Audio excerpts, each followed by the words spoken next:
When you step into the world of rat rod racing, the roar of engines isn't the only thing setting your pulse racing. The music blasting from speakers or rattling from old radios is just as critical. Rat rod enthusiasts are masters of DIY, not just in building their wild rides, but in curating soundtracks that fuel adrenaline and creativity. In the pits, you'll hear gritty rockabilly, surf rock, and pounding psychobilly, genres that echo the rebellious, hands-on spirit of rat rod culture. These playlists aren't just background noise.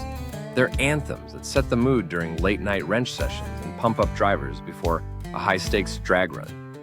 Many racers wire up salvaged speakers from thrift stores, using old amps and custom enclosures crafted from scrap metal and reclaimed wood, reinforcing the scene's make-it-yourself attitude. This inventive use of materials mirrors the way rat rods themselves are built, combining vintage parts with fresh ideas. Whether it's Johnny Cash, The Cramps, or Link Wray, these tunes become the heartbeat of every meet, inspiring creativity, camaraderie, and a shared passion for speed.